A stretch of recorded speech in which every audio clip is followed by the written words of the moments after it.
Hi folks, hope you're all having a good day.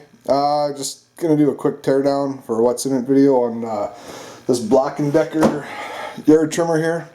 We'll see what's inside. A lot of these are pretty easy to take apart. Just got to remove the screws in the housing and check the shafts and all that. But let me get the camera flipped around here and I'll just show you what I mean. Alright, so this one's an electric one. Looks like we just got, a bunch of screws here to take off that housing. Probably be a copper motor in there, hopefully, maybe aluminum. These shafts here are sometimes aluminum, sometimes steel. That one's steel, so it's kind of going to be crappy. So we'll just remove the handle. And then get a little bit of brass in the end there, and probably some electrical wiring there as well. So let's start taking some of these screws out here. We'll take the ones out of all the handles and get it stripped down here a little bit. Okay, so we got the screws out of the handle. Comes apart pretty quick. There's just 4 screws in this one. There's really nothing in here. Just the trigger switch right there, the power intake, and then the wire that goes down the shaft to connect to the motor. So now we got the handle taken off, we can get this will slide off, and we can start taking off the base there. Just want to make a quick note of something here. These plastic cases, sometimes you need to remove them to get the outer shell off, other times you don't. This one he did, and it had a sneaky little screw on the bottom that was covered in some grass gunk there, preventing me from taking the bottom off. But now that the bottom's off, it should slip out pretty quick, and then we can get the rest of that case out. Alright, so we got her all stripped down here. Like I said, there's really nothing much to these cases. They just hold the motor in, which is right here.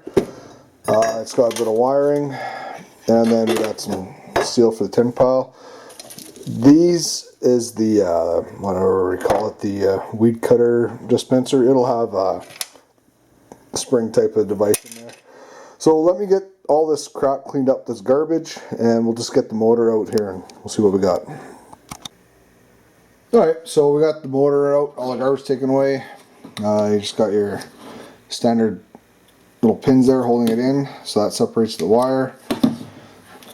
So that's gone. You're taking a quick look at it. We got a so those little type clamps there to pull out. Looks like we got some screws holding the, I don't know if you can see it in there. We got some screws there, and we'll see if there's a set screw or a pin or something that will remove this. It might even all be part of this. So let's get all this stuff stripped down a little bit more, and we'll get on to the next step. Alright, so I just wanted to show you this part here real quick. If you recall, before there was this plastic housing on here like this. I thought it was just a pressure fit on. Turned out there's actually a couple little screw holes there that were covered up with some dirt. Once I got those out, I was able to pry out the copper motor core. And now we just have to remove this. I still haven't seen the set screw. There might be something down in there.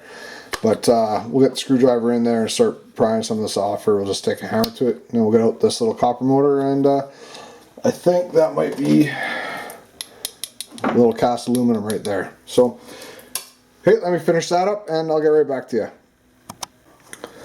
So I couldn't find any set screws on this little flywheel thing here.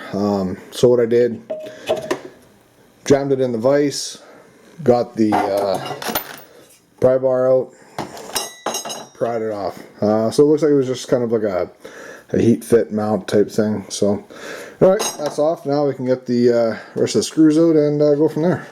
Alright, so the last thing that we need to take care of now is just getting the copper out of this piece here. There's a couple ways of doing it.